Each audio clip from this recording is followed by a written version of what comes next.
boa noite renovada, amada igreja. Amém. A nossa leitura vai servir de base de sermão para esta noite. Encontra-se no livro de 2 Coríntios, capítulo 12, no seu versículo 9. 2 Coríntios, capítulo 12, versos 9. Em reverência à palavra de Deus, vamos colocar aqui, por favor. E diz assim a palavra do Senhor: de cada vez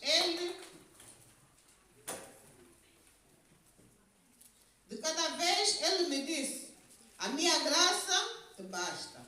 É na fraqueza que o meu poder melhor se revela. E assim sinto-me feliz nas fraquezas, para que o poder de Cristo possa trabalhar através de mim. Palavra de salvação. Oremos a Deus. Eterno Deus, eterno Pai, esta hora nós queremos te agradecer pelo dom da vida, Senhor. Te agradecemos, amado Deus, pela saúde, por tudo quanto o Senhor tem feito por nós. A esta hora, Espírito Santo de Deus, vem. A tua palavra vai ser partilhada, Senhor. Importa que eu diminua e que o Senhor cresça em mim. Pai amado, traga uma palavra que venha transformar os nossos corações, Pai. E permita que ela não volte vazia. Isso nós lhe entregamos. Em nome do Pai e do Filho, pelo poder do Espírito Santo. Assim oramos no nome santo de Jesus. Amém. Amém. Primeiramente queremos agradecer a Deus, Pai Todo-Poderoso. Queremos agradecer o gabinete pastoral, falar do nosso pastor. Sabemos que este lugar não é nosso. Então aí vai o nosso agradecimento. Amados irmãos, amada igreja, o livro de Coríntios, apóstolo Paulo escreveu o livro de Coríntios, e este livro nos apresenta uma mensagem desafiadora e repleta de esperança.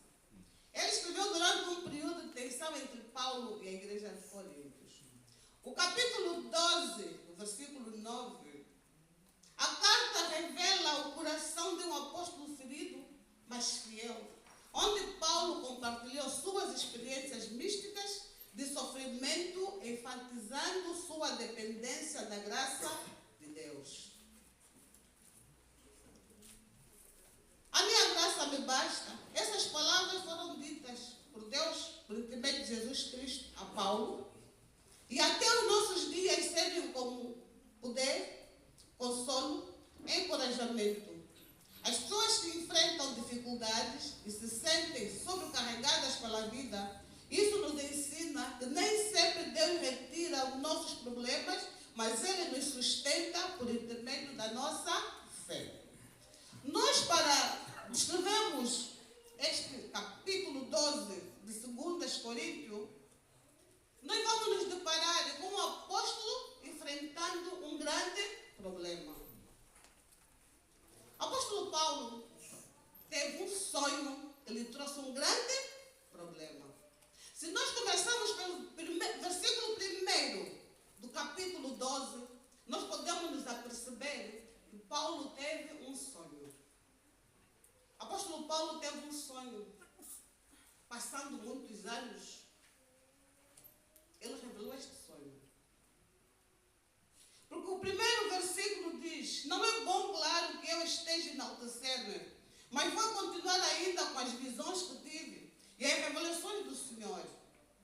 No segundo capítulo, ele não diz que ele fala numa terceira pessoa. E ele diz: conheço um homem que há 14 anos foi levado ao terceiro céu. E depois volta a dizer no versículo a seguir: eu mesmo não sei, o meu próprio corpo também lá esteve, ou se foi apenas o meu espírito. Deus sabe. O apóstolo Paulo teve um sonho que ele próprio não sabia se o corpo dele é que foi, ou se foi o espírito dele. Mas o que ele disse? Deus sabe. E nós sabemos que Deus sabe. Deus sabe todas as coisas. Continuando no mesmo livro, mas de qualquer maneira estive no paraíso e ouvi coisas que ultrapassam as capacidades humanas de escrevê-la, e até nem é lícito fazê-lo. Uma tal experiência certamente assinalável. Quer dizer, que ele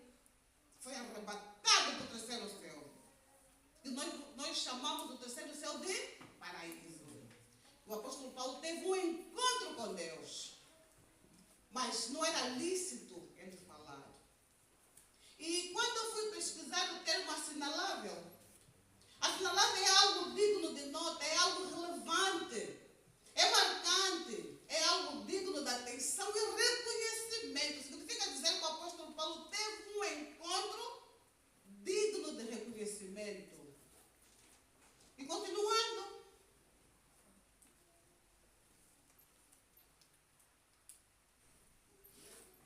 e ele continua dizendo, e nem disse eu me gabo, mas antes da minha própria fraqueza. Não me faltaria, pois, razões para me enaltecer, mas não quero que ninguém pense de mim mais do que aquilo que posso ver através da minha vida e da minha mensagem. E para que estas excepcionais revelações não me saltassem, foi-me dado um espinho na carne, um mensageiro de Satanás para me atormentar. O apóstolo teve um sonho. Eu li essa história e a minha mente é imaginativa. Eu imaginei trazer essa história de Paulo nos nossos tempos. Ele teve um sonho. 14 anos depois é que ele revelou o que ele sonhou. Eu imaginei. Nossos tempos. Você sonhou, dia seguinte já, eu sonhei. Só tiveste uma visão. Eu tive uma visão. Só tiveste uma revelação. Deus me revelou. Não somos assim hoje em dia. Não é assim que nós nos comportamos. Amados irmãos, não é assim que nós nos comportamos. Sim. Mas ele teve um sonho e ele ficou 14 anos calado. E quando ele revelou, ele diz que Satanás, Deus permitiu que Satanás colocasse um espinho na carne. Então teve que passar por uma provação. E ele passar por uma provação, nós vamos levar em conta que ele, ao começar a falar, ele nem se enalteceu. Mas ele foi posto à provação pela revelação que ele mesmo fez. E o capítulo 9, ele diz no capítulo 9 do Deus, ele diz no 8, por 3 vezes implorei ao Senhor que me livrasse. De cada vez ele me disse, a minha graça basta. O espinho na carne está subentendido. Significa dizer que é um período em que Paulo passou de muita dor e muito sofrimento para ele poder pedir livramento a Deus. É porque estava mesmo a sofrer. E olha essa minha imaginação. Nós vivemos na era dos apóstolos, dos sonhadores, dos visionários e dos reveladores. Eu trouxe para o nosso tempo, se cada um que pudesse revelar um sonho que teve, ele metesse um espinho na carne, eu acho que muitos ficariam só pelo sonho. Havia não ter medo de revelar. Mas o apóstolo Paulo encarou, como diz o pastor, vai encarar? O apóstolo Paulo encarou esse espinho no rosto. E ele pediu a Deus livramento. E o Senhor lhe disse que a minha graça basta. Amém, igreja? Amém. Hoje o nosso tema vai se refletir em torno da graça. O que é a graça? Nós ouvimos muito falar de graça. O que é graça? A graça é um favor. Graça é um favor imerecido que Deus concede a todos os seres humanos. Deus não definiu quem recebe graça e quem não recebe graça. Todos nós. Mas também Deus deu-nos o livre-arbítrio de fazermos a nossa escolha. Ou seguir Jesus como nosso Senhor e Salvador e andar nos seus preceitos, ou nós abraçamos esse mundo tal e qual Ele nos apresenta. Nós temos que escolher. No livro de Efésios, seu capítulo 2, versos 8 e 9 diz: porque pela graça sois salvos por meio da fé. E isto não vem de vós, é um dom de Deus, não por obras, para que ninguém se glorie. Esta passagem nos diz que a salvação é um presente gratuito de Deus, recebido pela sua graça e não por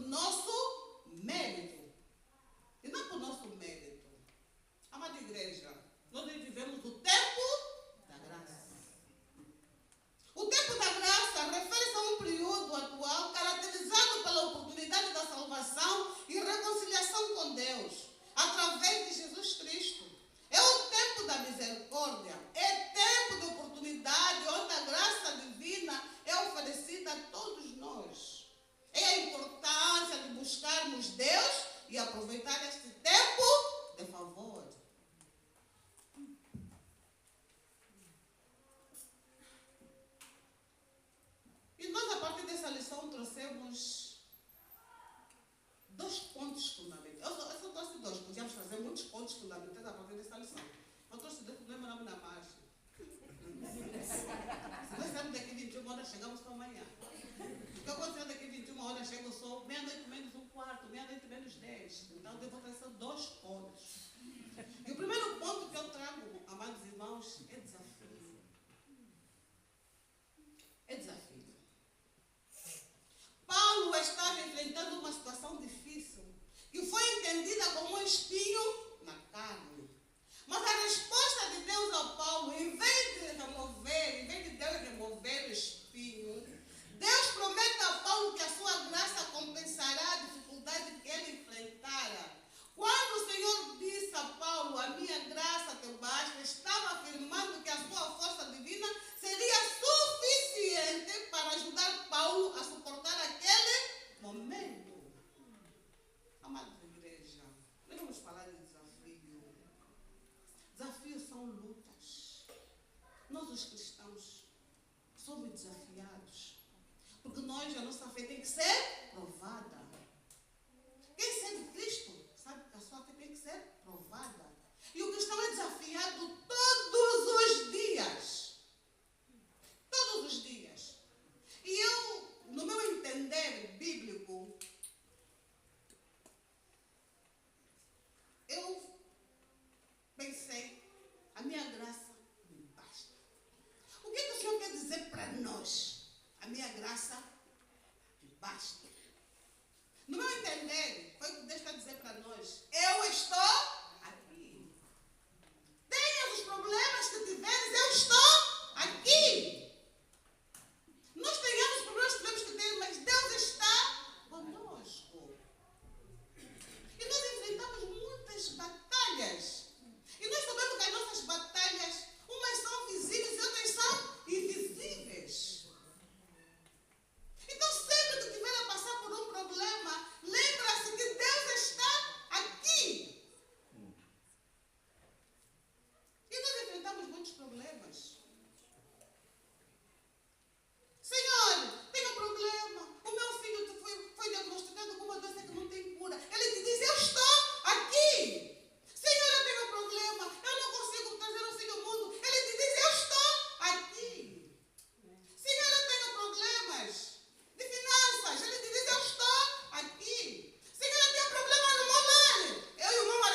contrário, é uma garantia de que em meio às adversidades Deus estará sempre presente. É uma declaração que expressa o poder de Deus em operar por meio das nossas fraquezas, transformando em plataformas para o seu poder e glória. Diante das adversidades, temos tendência de questionar a presença de Deus. Nós questionamos Deus.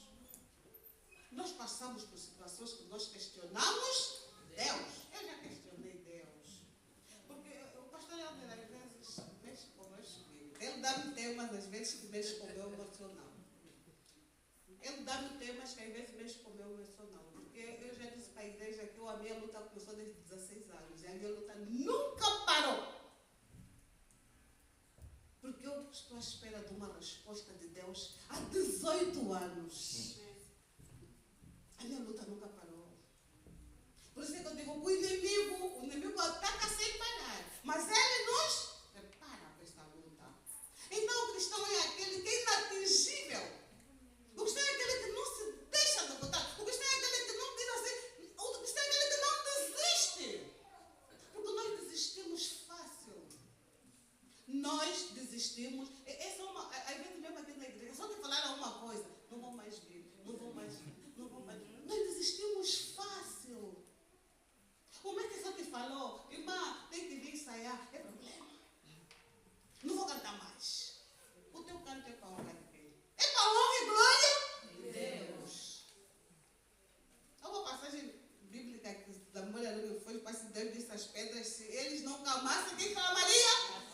Um dia aqui na Samaria, quem não vier cantar, essas cadeiras vão cantar. Esse nosso Deus é maravilhoso. Esse nosso Deus é maravilhoso. Então, quando nós falamos que seguimos Jesus como nosso Senhor e Salvador e andamos nos seus preceitos, dizemos que a fé tem que ser acompanhada da obra. A fé tem que ser acompanhada da obra. E a obra nós fizemos com a honra de quem? Não fizemos com os homens. E nós queremos fazer trabalho para os homens, para mostrarmos aos homens. Nós precisamos nos sentir comprometidos com a palavra do Senhor. Porque nós sabemos que a graça, nós somos salvos pela graça. E a graça vem por meio de quem? De Jesus Cristo. Amados irmãos. O outro ponto fundamental que eu trago para esta noite, para terminarmos já, é a humildade. É a humildade. Apóstolo Paulo,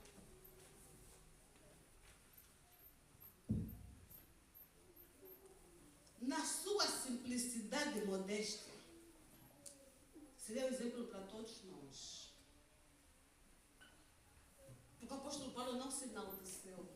Ele tinha tudo para se glorificar. Porque ele foi arrebatado ao paraíso. Ele teve um encontro com Deus. Mas ele não se glorificou. Ele não se enalteceu.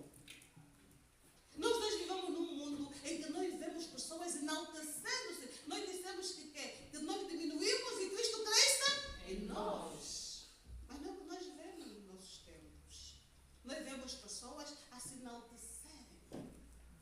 Então sejamos humildes. Sejamos humildes, amados irmãos.